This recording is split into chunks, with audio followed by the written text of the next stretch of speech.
Have you ever asked yourself the question, why do my relationships keep falling apart the same way and around the same time period in the dating process? Have you ever asked yourself, why do I shut down when things get real? If you've asked these questions, today's episode is definitely for you. Today, we're going to dive into how your unhealed trauma may be impacting your ability to have a successful relationship.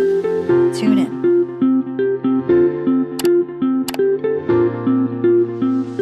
So I'm really excited to do this episode because so oftentimes we think, well, I just haven't found the right one.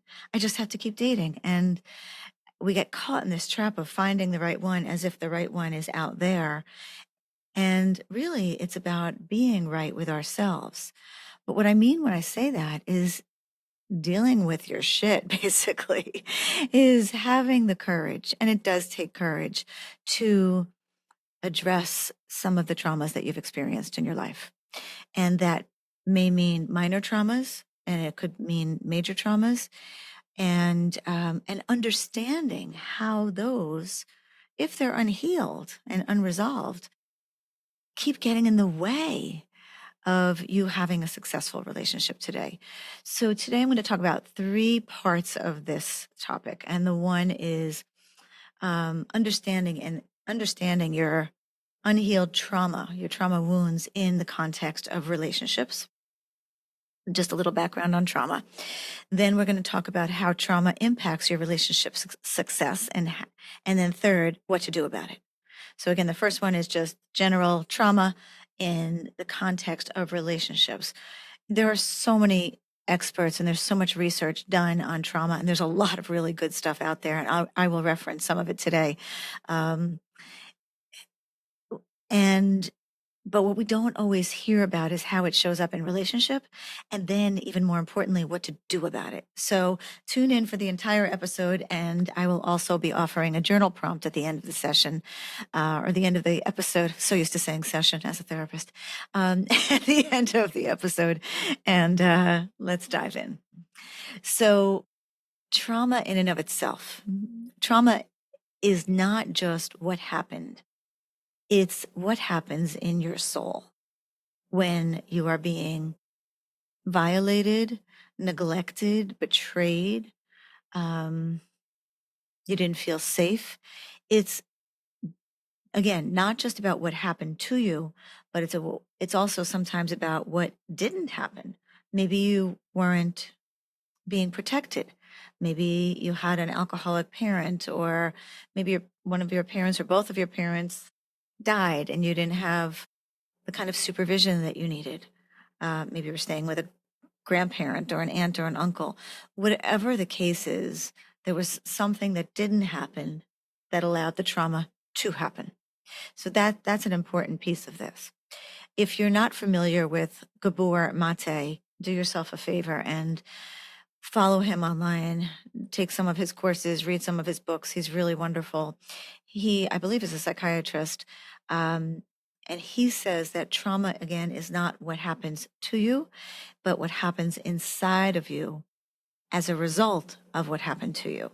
So, for example, if you had a physically abusive father who was beating you, the trauma is not the beating, but it's what happened inside while the beating was happening.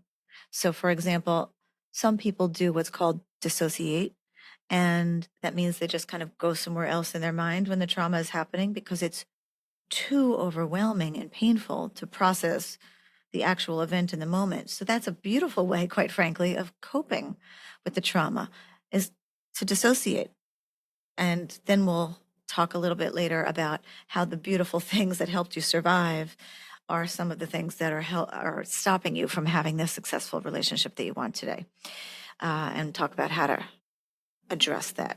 So again, trauma is not what happens to you, but it's what happens inside of you as a result of what's happening to you, if that makes sense. If you're not familiar with Bessel van der Kolk, he's another, I believe, psychologist. I don't know if he's a psychiatrist or psychologist. I believe he's a psychologist.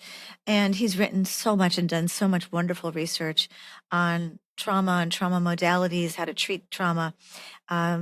When the Body Keeps the Score is one of his really popular books. If you don't know it, a good one to reference and to read. He says that trauma is the current imprint of the past pain, horror, or fear that's living inside of you. So I'll say it again. So trauma is today's imprint that you're walking around with every day of what happened in yesteryear, whether it was pain, it was horror, it was fear, but what that part that lives inside of you, that's the trauma being, again, the carrying of the past pain. So, it's important that we know what we're talking about here as we talk about trauma, because it's one of those words, if it's not overused already, it sounds like it's on its way to becoming overused. So that's important to keep in mind too. Gabor Maté and Bessel van der Kolk's definitions of trauma. So a traumatic event can be physical abuse, it can be sexual abuse, it can be emotional abuse or neglect, and all of them leave an imprint on how we learned to love, on how we love people, even how you love maybe your dog. Although that may feel like the safest because we do get unconditional love from our dogs, and I have one, so I experienced it for sure. Let's talk about some of the common responses to trauma. And by the way, if you're identifying with any of this as you go along, feel free to take notes. Feel free to pause, rewind, listen to this podcast episode again, because this is not one of the lighter ones that I've done. This is definitely a deeper, more intense one. Trauma is a very serious experience, and truly most everybody has experienced some kind of trauma. Again, minor, major. Some people have experienced more, some less. And it's oftentimes also what we do with the trauma that can make the difference in terms of how we move through it, how we get stuck in it. And there's no judgment. I'm not judging, and I don't want you to judge yourself or judge anybody else. Trauma is some serious stuff. And I am trained in something, and we'll talk a little bit more about it, called EMDR. If you're not familiar, it stands for eye movement desensitization reprocessing. And basically, it is one of the treatment modalities for trauma that really allows people to get unstuck. It allows your brain to kind of fully process where the trauma might have stunted your growth, for lack of a better way of saying it. So EMDR is a powerful tool, as are some others that we'll talk about. What are some common responses to trauma? Well, I'm sure you've all heard of fight or flight, right? Fight is trying to take control, maybe being really angry, getting defensive with people. If you feel some kind of a traumatic threat, or you're triggered to it, having a trauma trigger trauma. Say that 3 times fast. So fight. Then we have flight, which is avoidance, perfectionism, overworking, maybe just emotionally stepping back. Like, I am not in this relationship, maybe even breaking up with somebody or divorcing somebody because it's so ingrained, it's so innate, it's so natural, it's so automatic for so many of us. And oftentimes we don't even realize, like, how did we get from point A to point Z? It's just like, whoosh, it just happened. Because our bodies are really good at, and our souls, our psyches are really good at protecting us. And that's what they did when we were experiencing a traumatic event. And then again, sometimes if it's not resolved, it can get in the way. So we've got fight, we've got flight. Then I'm sure you've also heard of freeze, where people just become emotionally shut down in the moment. They kind of feel numb, and maybe even go into also avoidance mode. And then there's the last one, which is not as well known: fight, flight, freeze, or fawn, Fawn, fawn. And that looks more like people pleasing, not having a real clear sense of boundaries. And so these are some very common responses to trauma. We can fight, we can get angry, and we kind of develop this hard shell. We fly, we distance ourselves, throw ourselves into work or being perfect. We freeze, we become numb, or avoid, or we go into this fawn mode, which is more people pleasing and not knowing like where are the boundaries. And I'm going to ask you to really kind of ponder this question. The question being, when you think about your own patterns, how do you tend to react when you feel unsafe or misunderstood? So let's say you feel some kind of threat and you don't feel safe emotionally, or you feel like you've been talking to your spouse or your partner or your ex, um, and because some of you are remarried, and you're just not feeling like he or she is getting it. They're just not getting you. What do you go into? You fight, flight, freeze, or fawn? And the more you understand about yourself, the more evolved you become, the more you grow, the better chance you have at a successful relationship. So again, when you think about your own patterns, how do you tend to react? Fight, flight, freeze, or fawn? And when you identify which one it is, that's where you can see, oh, that's often where my trauma speaks the loudest to me. So it's really important for you to know that. So this is just a background on trauma, but now let's move into how does all this trauma impact having a successful relationship? Now, just because you've been traumatized in some way in your life doesn't mean you're not going to be in a relationship, but it may not be a healthy one if you haven't done the work, if you haven't addressed this. And again, it doesn't mean you have to relive it. Please, please, please, please do not do what a lot of therapists, myself included, when I was newly a therapist, a young therapist, it was thought that the way to heal trauma was to talk about every detail of it. And this was an approach that many therapists, again, including myself back in the day, took. And what we learned was that we were actually re-traumatizing the client. So this is not something that is done anymore. And if you're in a therapy situation where you feel like you're being re-traumatized, please tell your therapist that, talk with your therapist. It's critically important that you don't feel like you're being re-traumatized. You've already survived the trauma. It's over. Now you deal with the remnants, like what's showing up today, what's really present in current day mode. So let's talk about how does all this trauma impact your relationship success? Well, you've heard a lot about attachment styles. There are what's called attachment wounds. And Sue Johnson, who was a psychologist who did a lot on attachment style and EFT, emotional,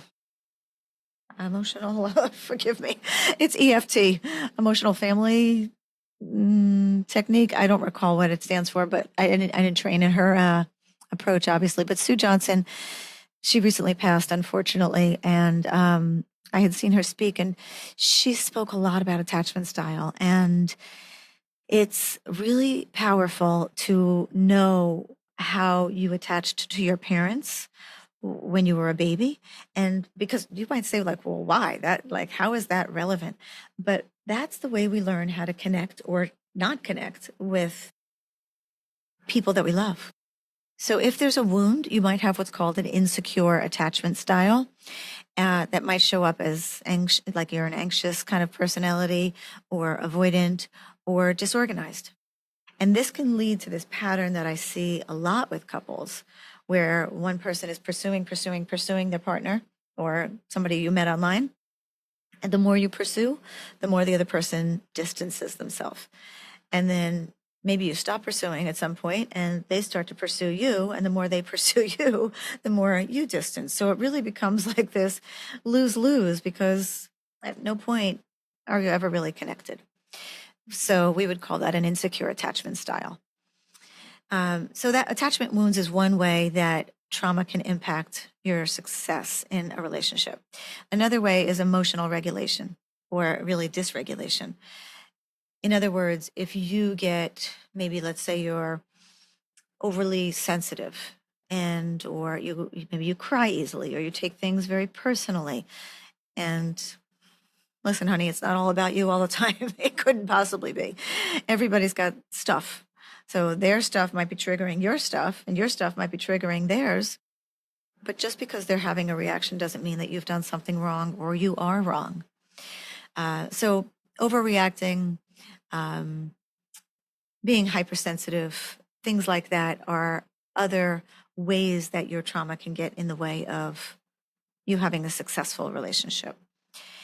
I've also seen lots of trust and vulnerability issues. If you couldn't trust your primary caregivers as a baby, as a toddler, as a kid in elementary school or even high school, why would you trust most anybody? So it might make you keep a guard up, kind of a wall between you and anybody else, despite you being interested in them, despite them being interested in you. It's just doesn't feel safe to let the guard or the wall down so quickly. So again, knowing that about yourself, awareness is really everything that can really help you shift gears here. And then let's see, vulnerability. It's scary to be vulnerable. The only way that we can be vulnerable in a relationship in life is if we feel emotionally safe enough to do that. And in successful relationships, both people, not just you, not just your partner, both people at different times, not always at the same time, although that can happen too, must be vulnerable at different times.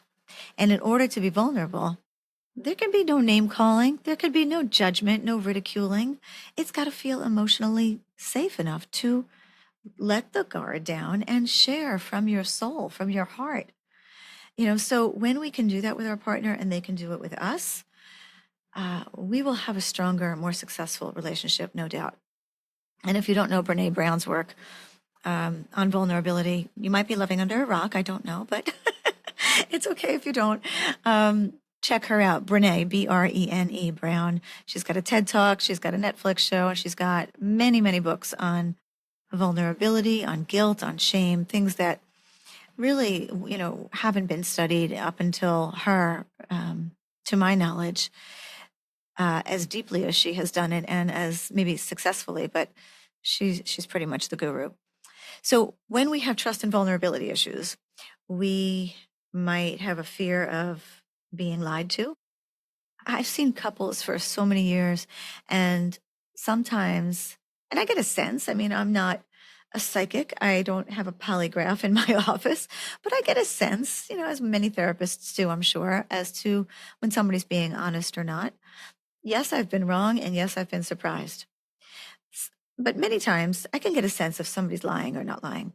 And you probably can too. Just trust your gut, trust yourself. But my point is that I've seen many couples where I think somebody's being completely honest and their partner doesn't trust them. Their partner came into the relationship checking their phone, checking their email, questioning them, looking at their Instagram, looking at all their social media, because they have that insecure attachment and fear, genuine fear, legitimate fear of being lied to, cheated on, betrayed in some way, shape, or form. So it's a legitimate issue that needs attention and healing for sure. So we've got the fear of betrayal, certainly also the fear of abandonment. Let's say you had a parent who died when you were young. Not their fault. And yet you felt abandoned because essentially you were. But again, to nobody's fault, it's just circumstance. So you might have a fear that somebody's going to leave you. And even if it's abandonment in a different way, maybe they'll divorce me. Well, most of you who are listening to this podcast have been divorced or are going through a divorce. So if you weren't the one who initiated the divorce and your partner initiated it, maybe that left you feeling abandoned. But abandoned, it's a strong word, abandoned. It really is. Just because people leave doesn't mean they're abandoning us. They might be looking for themselves, finding themselves, trying to save themselves, not necessarily leaving us. So again, we have to watch how much we take that personally too. And then others with trust and vulnerability issues sometimes confuse being close with being out of control. Like, oh, this doesn't feel like, oh, I need to keep that healthy, not so healthy distance from my partner, so I can still feel like I'm in control. So it can be wildly scary to somebody who has unresolved trauma. to get too close to the person they love. Again, despite the fact that they want to. So I had referenced this earlier, but what I wanted to say at this point is that trauma really taught us some amazing survival techniques. Thank God we came up with, or thank whatever the universe, thank whatever you believe. Thank you to the world that we came up with these survival techniques of dissociating or of not allowing ourselves to get too close to anybody else. This protected us. And sometimes, again, if we haven't done the work, what ends up happening is that we've got so much protection. It's like a suit of armor, and ain't nobody going to get through that. Nobody, because it's been thickening over the years. So sometimes what can protect us can keep us lonely and sad and isolated and hurt.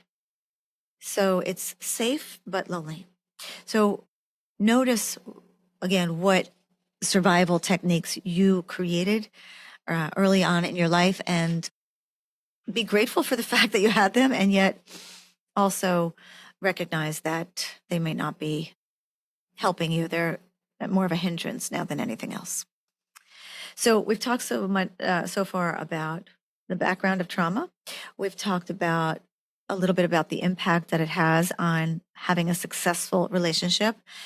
And now the most important question that you've all been waiting for, I'm sure, is what do you do about it? Okay. All right, Stacey, I had these traumas. I see the pattern. I notice that I, have an insecure attachment. I notice that I get triggered, when this happens, when that happens. What do I do? So here are some things. First things first, the way to heal and to create secure relationships is to be aware. If we're not aware of something, we can't change it. So awareness is everything. We really need to look at ourselves. And sometimes it's so much easier to look at the perpetrator or somebody we feel perpetrated by, or we were perpetrated by, and to get into the blame. And that's legitimate. That's okay. There is a time and place for legitimate anger and blame. And then there's also a time to look at us. And that's sometimes a little harder, if not a lot harder. So awareness, naming your triggers. Notice, when do I get triggered? Oh, every time I drive past that billboard on the highway, I see a sign, and that sign reminds me of a sign that I saw when I was a kid and I was being sexually abused by my Uncle Joe or whatever. And then, so if we can make the association and we know that we get triggered, or if every time this new man that I'm dating says, hey, I want to listen to this song, and that song reminds me of a time when my mother used to spank me, that and beat me with a belt, I notice that I might lose words, or I might feel anxious or get sweaty, or I might blame him, the guy I'm dating now. So again, being aware of our triggers, when they happen and what they are, is critically important to healing and being on the path to having a successful relationship. And then to notice the moments where we go into autopilot. We all have it. How many times have you driven from one traffic light down to another and you scratch your head? I know I've done it, and like, wait, how did I get to this light? Because we have dissociated. Now, not in a pathological way, but we've dissociated in a way that we're thinking about, I've got to pick up the kids and the dry cleaning and the dog needs a walk, and what are we going to have for dinner? And oh, here I am at this light. We go into autopilot a lot of the time. Sometimes it's okay. Sometimes it works quite well for us. I don't know if I've mentioned, I probably have, but I'll mention it again. I do some singing as a hobby, and sometimes I'm just in autopilot. I remember the lyrics. I don't know how I remember them, but you do something enough, you remember it. And that goes for the good, the bad, and the ugly, right? So if we do a bad habit, here's another book you can listen to, Atomic Habits by, what is it? James Clear, fabulous book. Bad habits continue to be habits because they're on repeat, and the same is true with good ones. So just choose the good ones. But to notice when you go into autopilot, is this something that is working for me or against me? And then the therapies, I talked about EMDR. There's also something called somatic experiencing. There's something called brain spotting. And then there's internal family systems, which is also, that's Richard Schwartz's work. And he talks about the different parts of ourselves, because we all have different parts of ourselves. And so maybe this part that feels like a little girl is still wounded and scared. And maybe there's the adult part of me that feels like, okay, girl, you got this. I got this. I can do this. So any of these, EMDR, somatic experiencing, brain spotting, or IFS, can be really helpful treatments for trauma. And then we want to talk about healthy communication. When you are in a relationship, I want you to use I statements and not blame your partner. And it's not, I feel you did this. That's not a feeling. I feel sad when you do that. I feel frustrated when you do that. I feel triggered when you do that. Or when you do that, I feel like I'm 5 years old again. So, but talking about how your partner's behavior elicits an emotion inside of you. And then we want you and your partner or a new partner that you're dating to work on repairing instead of focusing so much on the conflict. I see couples all the time, and I'm sure most therapists do that, talk about the content of what they're fighting about. But he said this and she said this, and no, he said this at 12 o'clock. No, it was actually 1 o'clock. No, it was a Saturday. No, it was a Sunday. It doesn't matter. What matters is how you felt when this thing happened. Again, go back to the inside. It's not the outside, it's the inside that's important here. So I statements, repairing the conflicts. And by the way, ladies, when you're choosing a partner to date, ask yourself, like even on the first date, do I feel safe sitting with this person? Do I feel like I can exhale and relax, or am I all wound up and tense inside? So we want to choose partners that we feel safe with and that show us emotional consistency, and choosing partners that are accountable. These two things, emotionally consistent. He says he's going to do something and he does that. And or he's supportive when you tell him that you didn't get the job that you applied for.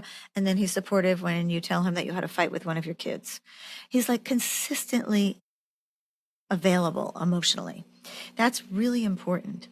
And then if I'm speaking in heterosexual language, but apply whatever works for you.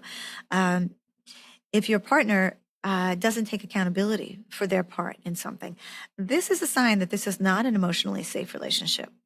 So that's something for you to look at as well. So emotional consistency and taking accountability are way more important. You ready for this? Way, way, way more important than chemistry. You might say, oh, Stace, come on, that's crazy. You're nuts. No, chemistry is important, but I will tell you, ladies, that you will develop chemistry with somebody that you feel safe with emotionally and who does own his part. If he doesn't, I can't imagine the chemistry is going to be sustainable. It might be great at the beginning, but it's going to crash and burn. That would be my prediction. So, here's something to think about as we wrap this up today. Love after trauma. Love after trauma is not about finding someone who never triggers you. It's about finding someone that is willing to help you heal and grow. And hopefully you're willing to help them heal and grow. I'll say it again. Love after trauma is not about finding somebody that never triggers you, because good luck with that. Everybody will trigger you. And in some ways, that's a good thing, because it gives us an opportunity to learn about who we are and for us to get the lesson, the memo, and grow as a result of it. So love after trauma isn't about finding someone who never triggers you. It's instead about finding the person who's willing to help you heal and grow. So we've talked today about trauma. We've talked about the common responses to trauma and what to do so that it doesn't become an obstacle for you anymore in your relationship journey. Today's journal prompt, as I always leave you with a journal prompt, and I hope that you'll think about it and do a little writing about it, is what patterns keep repeating in your relationships, and what are they here to teach you? What patterns do you notice in your relationships, and what are they here to teach you? That's one journal prompt question that you can use. Again, so it's 2 questions in a question. I'm fooling you a little bit, but I'm going to offer you another one too. What patterns keep repeating in your relationships, and what are they here to teach you? That's number 1. Number 2, how can I honor the ways that my trauma tried to protect me? And also, how can I release what no longer serves me? So again, I'll repeat the second question. How can I honor the ways the trauma has tried to protect me and has protected me? And how can I release what no longer serves me? So you've got the first one again, what patterns keep repeating in my relationships? What are they here to teach me? And the second journal prompt is, how can I honor the ways my trauma tried to protect me? And also, how can I release what no longer serves me?